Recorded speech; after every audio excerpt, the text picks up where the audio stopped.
Hello there, my name's Jazz and I'm a wellbeing coach here at Isorropia, and today I'm going to be talking about neurodiversity, specifically what neurodiversity is and how it can affect our mental health, and why acceptance and adapting is so important to progressing with our overall well-being. What is neurodiversity? Well, neurodiversity is a term that was coined in the late 1990s by a sociologist named Judy Singer. Singer is on the autistic spectrum and created the term to challenge the belief that people with autism are disabled, and this concept has spread further and further over the years.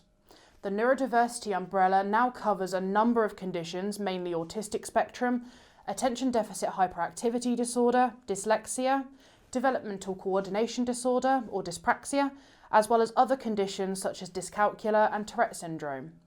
The neurodiversity movement emphasises that the goal shouldn't be to cure, but to support the need for adaptations whilst putting just as much value on the positive sides of being neurodiverse and the advantages it can actually bring on the world.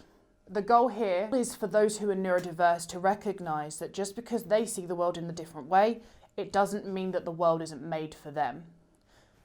My personal journey into the land of neurodiversity began 3 years ago when I was diagnosed with ADHD myself. When I was first diagnosed, I was confused about it. I didn't really understand there could be a link between mental health and ADHD, but the more I worked on my ADHD and followed my treatment pathway and committed to it, that was when I started to notice how much of a difference in the way my brain processed the world and how it then affected my mood, my motivation and my behaviour overall. Those who are neurodiverse can have a wide range of symptoms depending on their specific condition, but generally speaking, those who are neurodiverse can ultimately struggle because, well, we may feel that the world isn't made for us. We can feel frustration, shame, or have a poor image of ourselves because we may not feel as productive or smart as our peers. The stigma regarding people who are neurodiverse being less intelligent is completely false. We learn and process differently, not poorly. We are not poorly focused, we're not disruptive, and we are not challenging if our needs are being met. So, how can we communicate these needs and adapt to meet them? Well, the key is to identify what you're struggling with in both your core, sensory and mental health needs, and to look at the ways you can adapt to help ease that feeling of being overwhelmed.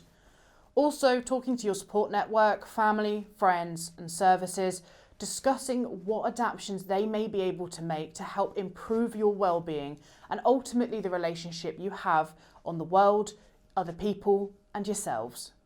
If you're neurodiverse, remember that asking and adapting to your own needs in order to have a fulfilling life isn't a negative. It might take a little more work and sometimes might mean a small expense, but if it's in the best interest of your own well-being, prioritise it. Examples of adaptations may be extra time or more frequent and smaller breaks at work, appointments, education, coloured overlays for paper, larger print, visual workbooks, speech-to-text software, sensory or fidget toys or items. If they're helpful for you, they're helpful for those around you too. Don't be afraid to ask questions. Ask for adaptations at work, school or support services because you deserve to be adapted to. You deserve to get the best out of yourselves and you deserve just as much opportunity. Ultimately, the end goal is to be able to access the same as everybody else, but being assured that your adaptations are valid, deserving, and will create a positive change going forward. Remember, you're valuable, and your difference in cognition is something that the world needs. Our minds see the world in a different way to others, and this is such of an advantage as a challenge. We are innovative, we are creative, we think outside the box, we are deeply passionate and caring. We are awesome.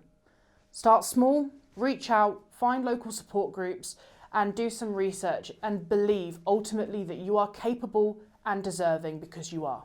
I'll be making more videos around different areas around neurodiversity, what they mean and what we can do to better support ourselves and communicate with the people in our lives that may be also able to support and empower us. So, I hope to see you on the next video. Take care, Jazz signing out.